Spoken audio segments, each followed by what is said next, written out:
तालुक्यात 7 किल्ले. ठीक आहे. माहिती आहे ते 7 किल्ले माहिती असून आम्ही 7 किल्ले पहिल्यांदा बघतो. म्हणजे शिवनेरी गेलेलो आहे. अगं आहे ना,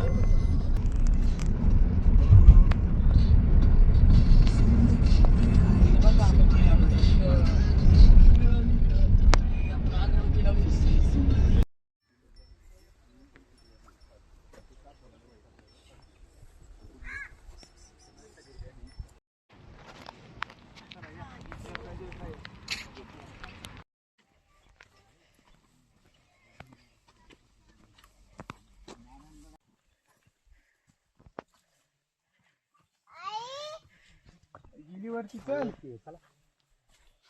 पळ पळ जरा.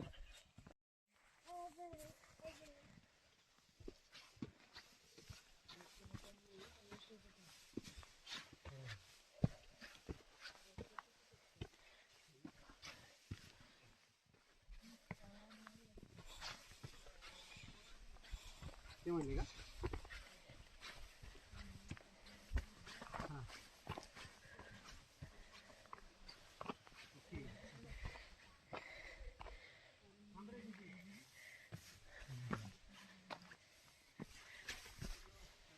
लेटो पण आहे ना.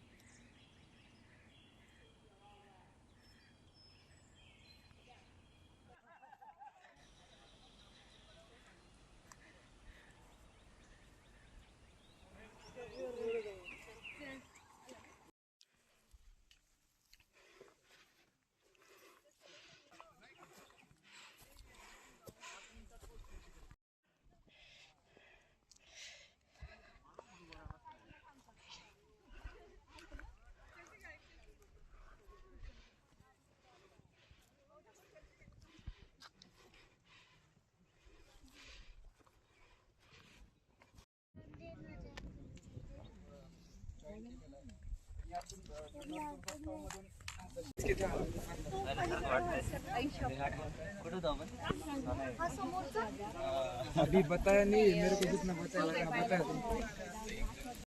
आता टुरिस्ट इकडे आल्यानंतर टुरिस्ट काय काय फॅसिलिटीज कमी पडतात तर त्या सगळ्या गोष्टींचा अभ्यास करून इथं झाडं लावण्यात आली. आता त्याची कारण काय, इथं जर तुम्ही पाहिलं तिथं किती मोठा क्राऊड असतो, 200-300 जण तरी एका वेळेस इथं एवढ्या पॅशनमध्ये बसू शकतात वगैरे. म्हणजे टुरिस्ट कुठे सावली होईल.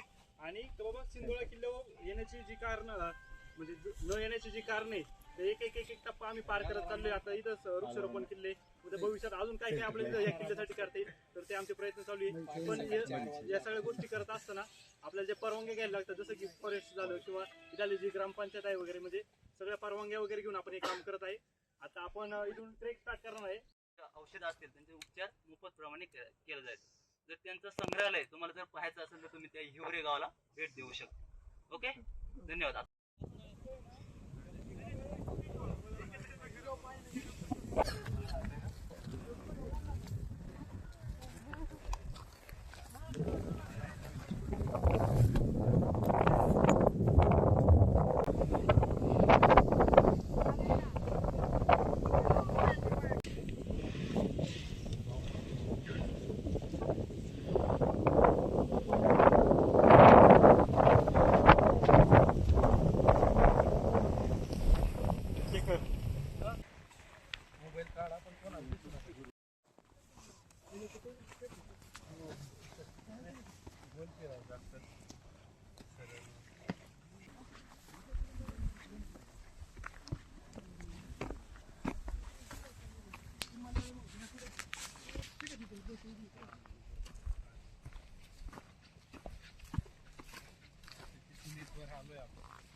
लक्षात द्या सर्वजण.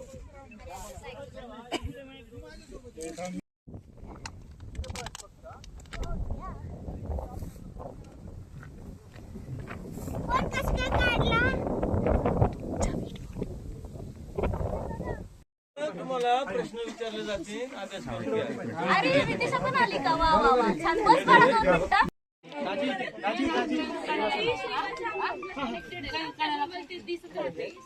असे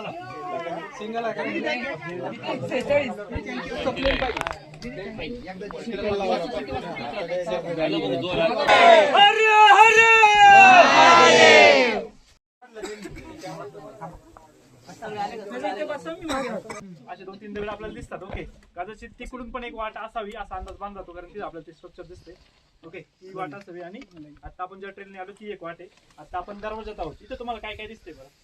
सर्वप्रथम आपल्याला इथं गणरायाचं कोरीव, ओके, त्याच्यानंतर शेजारी हनुमंतरायाची मूर्ती दिसते. ओके, अजून काय काय दिसते बरं? गोमुख दरवाजा. गुरुज आहे, अजून गोमुख दरवाजा. 5 गोमुखी आहे. ओके, कारण गोमुखी खोत सरांनी सांगितली किंवा बाकीच्यांनी पण सांगितली, गोमुखीची रचना गाई जेव्हा वासराला चाटत असते, ओके, त्या ह्याच्यात असते. आणि इथे एक बुरुज दिलेला आहे. ओके, आता हा बुरुज इथं का बरं दिला असेल? लक्ष देण्यासाठी. ओके, अजून दरवाजा लपवून. ओके, अजून आता पहा, दरवाजा लपवण्यासाठी एकदम बरोबर उत्तर आहे. कारण जर तुम्ही इथं आला, तुम्ही इथून इकडे जर वळाले, ओके, तर इथं आपल्याला दरवाजा दिसतोय. पण दरवाजा अख्खा झाकलेला आहे बुरुजामुळे. बाय चान्स खालून कुठूनही तो लावली, काय पडणार सगळ्यात पहिलं? दरवाजाला काय होऊ शकतं? त्याच्यामुळे तो एक सेफ पॉईंट आहे. म्हणून पहा, आपले पूर्वज किती हुशार होते किंवा किती तज्ञ होते, तेव्हा प्रत्येक गोष्टीचा किती बारीक विचार केलाय. आता इथे बुरुज आहे, त्या बुरुजाचा आकार पण त्यांनी गोलाकार दिलेला आहे. इथं ते दुसरा पण आकार देऊ शकत होते, जसं की शिवाय देवीचा दरवाजा आहे. ओके, त्याला षटकोनी आकार होता बुरुजाला, तो इथं देऊ शकत होते, पण इथं गोलाकार दिलाय. पण अजून पण इथं आता तिथं गवत उगलेले, मात्र तिथून पण एक ड्रेनेज सिस्टीम आहे. बुरुजावरून पाणी जर साठलं तर बुरुज ढासळू शकतो, जसं इथं प्रकरण झालंय. आता इथं बुरुज ही तटबंदी मध्ये जे दिसतंय, तर ती वॉटर आउटलेट सिस्टीम आहे. जर बाय चान्स आता बुरुजाच्या वरती माती असते, हे सगळ्यांना माहिती, जर आपण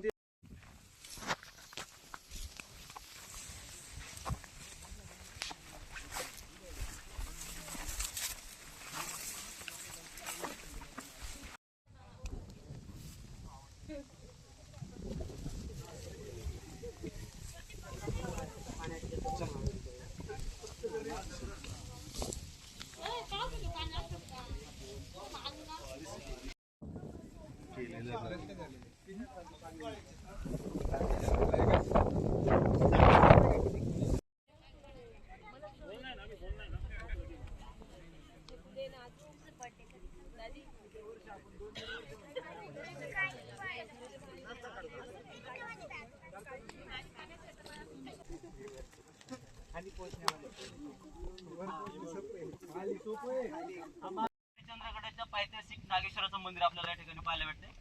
या ठिकाणी जे काही समोर धरण दिसते आपल्याला, जुन्नर तालुक्यात एकूण 5 धरण आहेत. किती? 5 धरण. त्याच्यापैकी पिंपळगाव जोग धरण या ठिकाणी आपल्याला पाहायला भेटते.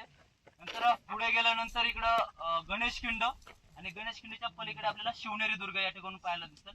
नंतर पुढे आल्यानंतर या ठिकाणी आपण जाणार आहोत चावण, निमगिरी, आणि गडाच्या पश्चिमेच्या साईडला इकडं जीवधन गड आहे. काय? जीवधन. समोरच्या डोंगर रंग दिसतो तुम्हाला इथे, कसं चालेल.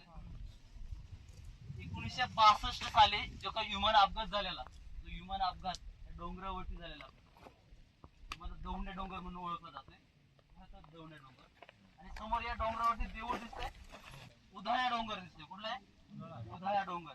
संपूर्ण आता हा परिसर आपल्याला या ठिकाणी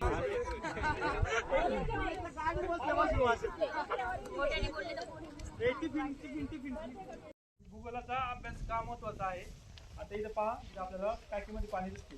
आता जर आपण एखाद्या ठिकाणी दगड फोडला, तर पाऊस आला, जर पाणी साठलं तर ते राहिलंच का बरं नाही? बघा, आपल्या जे पूर्वज होते ते विज्ञानामध्ये किंवा जे काही विषय, इतिहास, भूगोल, नागरिकशास्त्र, जे काही सगळे विषय, त्याच्यामध्ये किती पुढे होते की आज हे पाणी आपल्याला प्यायला भेटते किंवा वापरायला भेटते.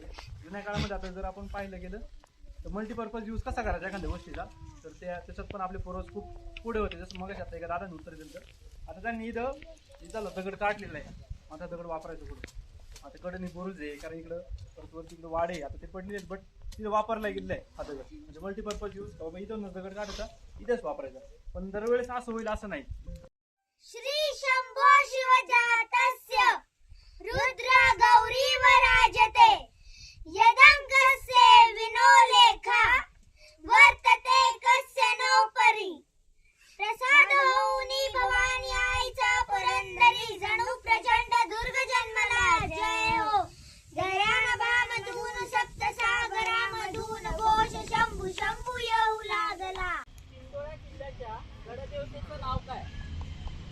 होते ना काही समजलं नाही. सुट्टी मारायला पाहिजे. नाही बरं, एक प्रश्न जर तुम्ही नोटीस केला असेल तर वरती झेंडा आहे किंवा झेंडाचा जो हे स्तंभ आहे त्याचा कोणता झेंडा होता? बरोबर उत्तर द्यायचा. झेंडा जर पाहिला केशरी. आणि त्याच्यावर फिगर काय होतं? त्याच्यावर काहीतरी चित्र होतं त्या झेंड्यावर. अगदी बरोबर. टाळ्या. म्हणजे एवढ्या बारीक बारीक पण गोष्टी आपण नोटीस केलेल्या पाहिजे. इव्हन त्याच्यानंतर ज्या उंचीवर तुम्ही गेला होता ती समुद्र सपाटीपासूनची उंची 3700.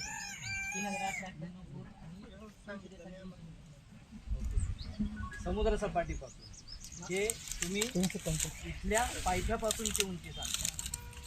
समुद्र सपाटीपासूनची उंची आहे त्याची 1128 मीटर. जुन्नर तालुक्यातला 2 नंबर उंचीचा किल्ला. आणि हे अगोदर नाही आत्ता सांगतोय, तुम्ही 5वा टप्पा सोडून गेल्यावर पठारावर होता. हे सकाळी सांगितलं असतं तर कदाचित याच्यापेक्षा किती संख्या असते. आणि मला विशेष कौतुक या ग्रुपचं करायचं आहे. गेले 3-4 महिने पावसाळा संपल्यापासून हे राबतायत शिंदोळ्यावर. आणि शिंदोळ्याचं एक अवशेष जगासमोर कसे येतील याच्यासाठी जो त्यांचा प्रयत्न चालू आहे, त्यांसाठी सिद्धेश आणि त्याचा पूर्ण ग्रुप यांच्यासाठी एकदा आपण जोरदार. एकच संदर्भ या गडाच्या बाबतीत मिळतो, तो नावजी बलकवडे सरदारांचा, की ज्यांनी म्हणजे छत्रपती शिवराय आग्र्यावरून सुटून आल्यानंतर जी 3 वर्ष विश्रांती घेतली आहे, त्यावेळेसचे अनेक फारसी लेखकांचे उद्गार आहेत बरं का. हे इव्हन इतर सुद्धा पोर्तुगीजांकडे असलेले लेखक वगैरे त्यांचे उद्गार आहेत. ते एकेरी नावाने संबोधत आहेत. पण ते उद्गार आहेत की शिवाजी महाराज शांत असतानाच त्यांच्यापासून प्रचंड सावध असणं गरजेचं आहे. किती महाराजांविषयी अभ्यास अख्ख्या भारताने नाही, भारताच्या बाहेरून आलेल्या गनिमाने सुद्धा केले. हे सगळ्यांचं धाबदाण आणलेलं होतं. पण त्या अवघे 12-13 किल्ल्यांचे मालक असलेले शिवराय आग्र्यावरून परत आले आणि 1677-78 पर्यंत स्वराज्यात किती किल्ले? 350 पेक्षा. जगात एवढा पराक्रम इतक्या कमी कालावधीत केलेला कुणी पाहिलंय? पण ती जी चळवळ महाराजांनी आरंभली नाही की किल्ला घेण्याची, ती साधारणतः 1670 पासून सुरू झालेली दिसते.